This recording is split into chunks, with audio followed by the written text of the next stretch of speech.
Sabar dalam susah sukar, sabar, Tuhan ada sertamu. Sabar.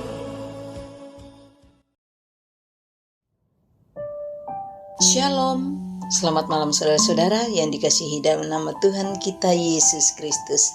Senang bisa menjumpai saudara-saudara di malam hari ini lewat renungan harian GKI Jemaat Via Dolorosa, edisi Kamis tanggal 23 Maret 2023. Pada saat ini kita akan merenungkan bagian firman Tuhan, tetapi sebelumnya mari kita berdoa. Bapa Surgawi, Bapa dalam nama Tuhan kami Yesus Kristus, Tuhan yang selalu baik dan peduli dengan kehidupan kami. Kami bersyukur untuk penyertaan-Mu sepanjang hari ini. Tuhanlah yang telah memampukan kami melewati semuanya. Saat ini Tuhan, kami mau mendengarkan sabda firman-Mu. Urapi dan jamah hati kami Tuhan, agar kami mengerti dan dengan lemah lembut taat untuk melakukan kehendak-Mu. Dalam nama Tuhan Yesus kami berdoa. Amin. Saudara-saudara yang dikasihi dalam nama Tuhan kita Yesus Kristus, ayat renungan kita saat ini terdapat dalam kitab Amsal 14 ayat 29.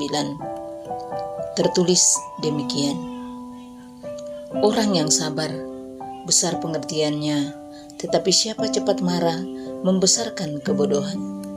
Saudara-saudara yang dikasihi dalam nama Tuhan kita Yesus Kristus, sabar adalah tindakan menahan diri dari hal-hal yang ingin dilakukan, atau menahan diri dari emosi, atau bertahan serta tidak mengeluh saat sulit atau sedang mengalami musibah. Marah adalah emosi yang ditandai oleh pertentangan terhadap seseorang atau perasaan setelah diperlakukan tidak benar. Antara sabar dan marah sama-sama menunjukkan emosi, tetapi memberikan dampak yang sangat berbeda. Marah adalah salah satu bentuk emosi yang negatif. Jika diikuti, akan membuat kita tidak bisa berpikir secara sehat. Ketika kita mengikuti emosi yang meledak-ledak, kita tidak sadar bahwa kita sudah mengeluarkan kata-kata yang melukai sesama yang sebenarnya tidak ingin kita lukai. Ketika emosi itu kita luapkan, kita kehilangan kontrol dan bersikap tidak santun. Sedangkan sabar adalah suatu sikap atau kemampuan mengendalikan diri, menahan emosi, serta bertahan dalam situasi sulit dengan tidak mengeluh. Penulis kitab Amsal mempertentangkan dua pokok ini sekaligus hendak menunjukkan kepada saudara dan saya dengan tegas tentang keuntungan dan kerugian dari dua sikap ini. Dengan hikmatnya, Amsal hendak menyampaikan hal tersebut kepada kita tentang keuntungan dan kerugian dari dua sikap ini. Yang pertama, sikap lemah lembut adalah hikmat.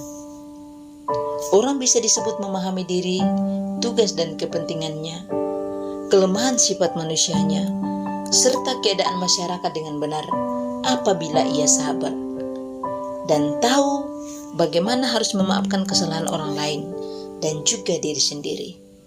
Tahu bagaimana harus menangguhkan kemarahannya dan meredamnya, sehingga ia tidak terpancing sampai kehilangan jiwanya sendiri. Orang yang lemah lembut dan sabar menunjukkan kualitas hubungannya dengan Allah. Wahyu 14 ayat 12. Yang kedua, hawa nafsu yang tidak terkendali sama saja dengan mengungkapkan kebodohan sendiri. Siapa yang cepat marah, yang hatinya mudah tersulut oleh hasutan dan terbakar, biasanya menyangka bahwa sifat ini ia telah memegahkan diri dan membuat orang lain terkagum-kagum kepadanya. Padahal sebenarnya dia hanya membesarkan kebodohannya sendiri.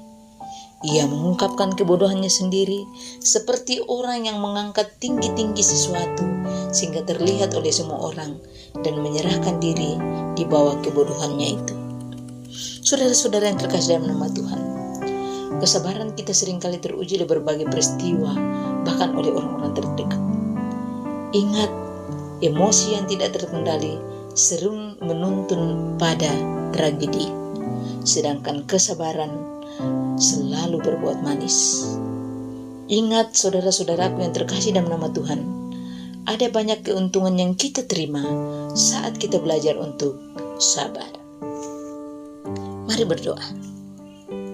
Bapa kami yang di sorga, Bapa, di dalam nama Tuhan kami Yesus Kristus, kami sungguh mengucap syukur ya Tuhan, oleh karena Engkau sangat baik buat kami. Engkau ada bersama kami dan menopang hidup kami di siang hari sampai pada malam hari ini. Kami mengucap syukur untuk firman-Mu ya Tuhan, yang mengajarkan kami untuk menjadi pribadi yang sabar. Berkati kami Tuhan di malam hari ini. Saat kami tidur dan beristirahat, Tuhan menaungi serta memberkati, melindungi kami. Bangunkanlah kami kembali besok pagi dengan kekuatan yang baru, tubuh yang sehat diberkati Tuhan, dan berkat-berkat yang baru yang Tuhan sediakan bagi kami. Terima kasih ya Tuhan. Kami sungguh mengucap syukur untuk firman-Mu yang boleh kami renungkan di malam hari ini. Dalam nama Tuhan Yesus Kristus, Tuhan dan Juru Selamat kami, Bapa kami yang baik, kami mengucap syukur dan berdoa. Amin. Puji Tuhan, saudara-saudara yang dikasihi Tuhan, kita percaya firman Tuhan menjadi berkat dan kekuatan untuk kita semua.